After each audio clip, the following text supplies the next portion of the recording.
think of my financial management as a game that I want to win and I want everybody else to win.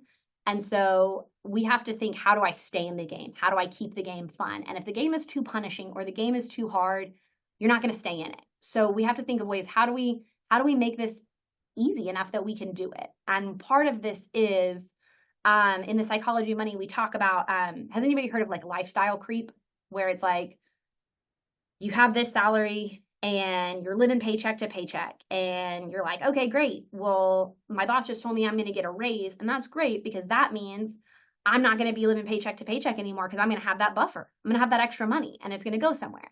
And your logic you and your responsible you and whatever, the person of you who's like, oh my goodness, this is so great. I was just making ends meet before. Now I have cushion. The unfortunate thing is for me, the kind of like hyperactive weasel part of my brain, she also heard that we're getting a raise. And she's like, ah, great. We can loosen up on all, and now we can go out to eat for dinner every Friday night. Because she's listening too. Yes. Okay. Somebody else mentioned all or nothing thinking. Oh my goodness. Yes. If we can toss that out, it makes it so much easier if we can not get into this binary good or bad. And then yes, this lifestyle creep that is, as a philosopher once said, more money, more problems.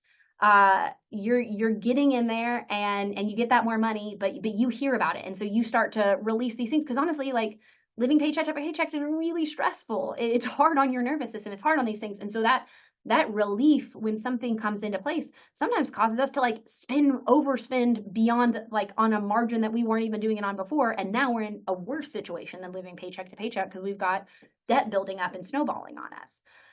And so one of the big things to do, and again, we talked about this, you're fighting a huge battle because contentment is not anything that anybody trying to make money off of you has a vested interest in you being. But what we really want to think hard and long about when we're well rested and we're well fed and we've got our pistons all firing on all, I shouldn't use mechanical analogies because I don't know how they go, but someone probably does. But everything's firing appropriately.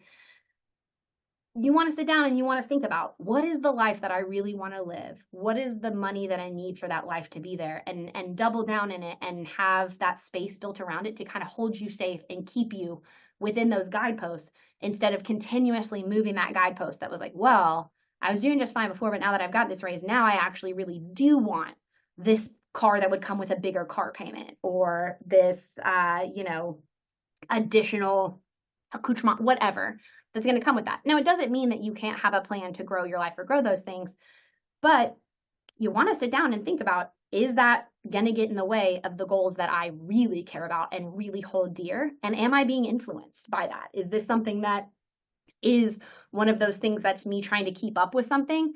I can't tell you how many clients I've worked with who have a chip on their shoulder about money because they either grew up without it, or they grew up with it and lost it, or they've had a time where they've experienced scarcity and they have this earnest desire to fit in with society. And one of the easiest and lowest hanging fruits to fit in with society is to participate in the economy and to spend money and to blend in. And I cannot tell you how many clients I've looked at or talked with or worked with who sacrificed their actual financial security to give the appearance of financial security through cars or through attire or through every last piece of it.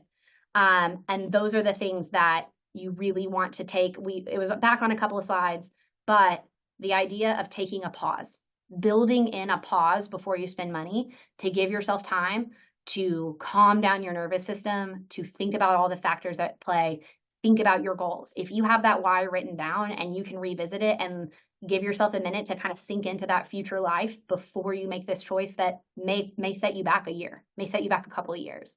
Those building in those pauses and keeping the real goal of what you really care about in the forefront is one of the most powerful ways that you can kind of keep these things in goal.